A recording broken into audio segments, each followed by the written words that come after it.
வணக்கம். இனியவை என்ற நிகழ்ச்சியில் தொடர்ந்து நம்ம பெண்கள் சார்ந்த பல ஆரோக்கிய குறிப்புகளை பார்த்துட்டு வரங்க. அந்த வகையில் இன்னைக்கு நம்ம சொல்லக்கூடியது கருப்பையில் ஏற்படக்கூடிய கட்டிகளுக்கும் மார்பகத்தில் ஏற்படக்கூடிய கட்டிகளுக்கும் என்ன சம்மந்தம், அதற்கான தீர்வுகள் என்ன அப்படிங்கிறது தான் இன்னைக்கு நிகழ்ச்சியில் நம்ம பார்க்க போகிறோம். நான் doctor MS Usha Nandhini, Siddha physician, lotus women care hospital, இந்தியாவின் முதல் பெண்களுக்கான PCOS சித்த மருத்துவமனை, கோயம்புத்தூர், சென்னை மற்றும் பெங்களூர்.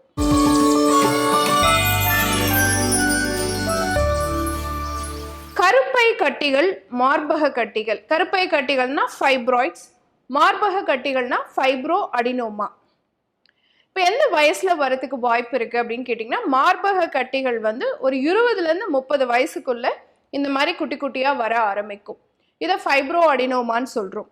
இதே கருப்பை கட்டிகள் பொறுத்த வரைக்கும் 35 வயதுக்கு மேலே வரதுக்கான வாய்ப்புகள் தான் அதிகம். மார்பக கட்டிகள் ரொம்ப சாஃப்ட் மாஸாக இருக்கும். உங்கள் கையில் பால்பேட் பண்ணும்போது மூவபிளாக இருக்கும். மார்ஜின்ஸ் நல்லா க்ளோஸ்டாக இருக்கும். இதுவே கருப்பை கட்டிகளை நம்மளால அந்த மாதிரி பால்பேட் பண்ணி பார்க்க முடியாது.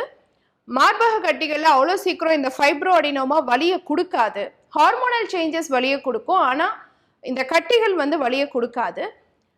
கர்ப்பப்பை கட்டிகள் பொறுத்த வரைக்கும் பேக் பெயின், உங்களுக்கு பீரியட்ஸ் டைமில் பெயின், ஓவர் ப்ளீடிங், இந்த மாதிரியான சிம்டம்ஸ் இருக்கிறதுக்கான வாய்ப்பு இருக்கு.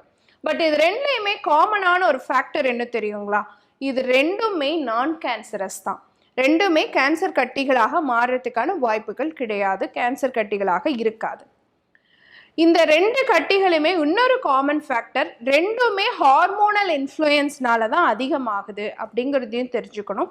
குறிப்பாக ஈஸ்ட்ரோஜன் ப்ரொஜெஸ்ட்ரான் இம்பேலன்ஸ் ஏற்படும் பொழுது மட்டும்தான் இந்த ரெண்டு கட்டிகளும் அதிகமாகிறதுக்கான வாய்ப்பு இருக்குது அப்படிங்கிறதையும் நம்ம தெரிஞ்சுக்கணும். அப்போது ஒருவேளை ஏர்லியராக நம்ம பெண் பிள்ளைகள் ஏஜ் அட்டன் பண்ணிட்டாங்க அப்படிங்கும் பொழுது அவங்களுக்கு இந்த மார்பக கட்டிகள் அதிகமாக ஏற்படுறதுக்கான வாய்ப்பு இருக்குது. அதே மாதிரி சில நேரங்களில் ரொம்ப லேட்டாக மெனபாஸ் வருது, 55, 56 அந்த மாதிரி ஏஜ் ரொம்ப தள்ளி மெனபாஸ் வரும்பொழுதும் இந்த மாதிரி கருப்பை கட்டிகள் உருவாகிறதுக்கான வாய்ப்புகள் ரொம்ப அதிகமாக இருக்கு. உடற்பருமன் முக்கியமான ஒரு காரணம். ரெண்டு கட்டிகள்லையுமே உடற்பருமன் அதிகப்படுத்தும். அப்போ மார்பக கட்டியாக இருந்தாலும் சரி, கருப்பை கட்டிகளாக இருந்தாலும் சரி, நம்மளுடைய BMI ரொம்ப அதிகமாக இருக்கும் பட்சத்தில் இந்த கட்டிகளுடைய உருவாகக்கூடிய திறன், உருவாகக்கூடிய கெப்பாசிட்டி, ப்ராபபிலிட்டி ரொம்ப அதிகம் அப்படிங்கிறதையும் நம்ம தெரிஞ்சுக்கணும். பரம்பரையாகவும் இந்த கட்டிகள் ஏற்படுறதுக்கான வாய்ப்பு இருக்கு. இப்போ சில நேரம் நம்ம கர்ப்பப்பை கட்டியை ஸ்கேன் பண்ணி பார்த்து ஃபைனலைஸ் பண்ண பிறகு மார்பகத்தில் கட்டிகள் இருக்கா அப்படிங்கிறதையும் பரிசோதனை பண்ணி பார்க்கக்கூடிய நிலையில் இருக்கும். ஒருவேளை மார்பகத்தில் பெண்கள் இந்த மாதிரி மார்பக கட்டியோட ஃபைப்ரோடினோவோட வரும்பொழுது அவங்களுக்கு கருப்பை கட்டிகள் இருக்கா அப்படிங்கிற பரிசோதனையும் பண்ணி பார்க்க வேண்டியதாக இருக்குது. ஏன்னா ரெண்டுமே ஈஸ்ட்ரோஜன் அப்படிங்கிற ஹார்மோனல் இன்ஃப்ளூயன்ஸில் வரதுனால ரெண்டு கட்டிகளையும் உருவாகிறதுக்கான வாய்ப்பு இருக்குது, ரெண்டு இடத்துலையும் இருக்கிறதுக்கான வாய்ப்பு இருக்குங்கிறதுனால தான் அந்த பரிசோதனையும் பண்ணி பார்க்குறோம். அப்போ இந்த ரெண்டு கட்டிகளுக்குமான தீர்வு என்ன அப்படின்னு சொல்லி பார்த்தீங்கன்னா, நம்மளுடைய சித்த மருத்துவ ஜாம்பவான்கள் நிறைய பேர் சொல்லியிருக்கக்கூடிய விஷயம் என்ன அப்படின்னு பார்த்தீங்கன்னா, கருஞ்சீரகம் ஒரு அருமையான மருந்து இல்லைங்களா? இந்த கருஞ்சீரகத்தை பொடி பண்ணி பீரியட்ஸ் டைமில் 1/2 ஸ்பூன்லேருந்து 1 ஸ்பூன் வரைக்கும் மார்னிங் எம்டி ஸ்டொமக்கில் மோர்லேயோ அல்லது வெந்நீர்லேயோ தொடர்ச்சியாக எடுத்துக்கிட்டே வரணும். பீரியட்ஸான 5 days எடுத்துக்கணும். இதை எடுக்கும் பொழுது இதுக்கு என்ன தன்மை தெரியுங்களா?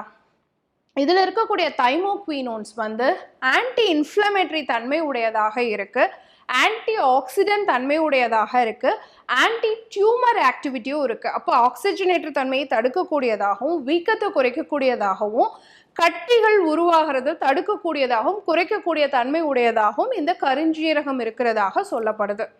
அப்போது கருஞ்சீரகத்தை பீரியட்ஸான ஃபர்ஸ்ட் 5 days காலையில் எம்டி ஸ்டொமக்கில் எடுக்கும் பொழுது நமக்கு மார்பக கட்டிகளும் சரி, கருப்பை கட்டிகளும் சரி ஃபர்தராக வளராமல் நம்மளால் தடுக்க முடியும். அப்போது கருப்பை கட்டிகள் இருந்துச்சுனாலும் மார்பக கட்டிகள் இருக்கான்னு பார்க்க வேண்டியது எவ்வளவு அவசியம்.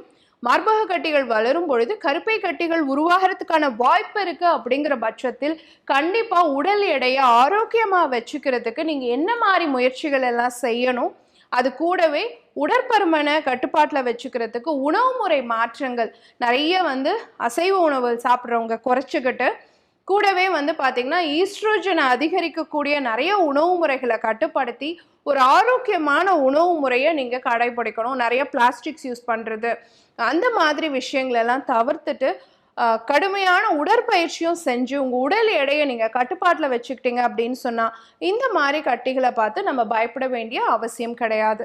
பயன்படுத்தி பாருங்க. இதே மாதிரி இன்னொரு ஆரோக்கிய குறிப்போடு நான் உங்களை சந்திக்கிறேன். இயற்கையோடு இணைவோம், ஆரோக்கியமாக இருப்போம், ஆனந்தமாக வாழ்வோம். நன்றி, வணக்கம்.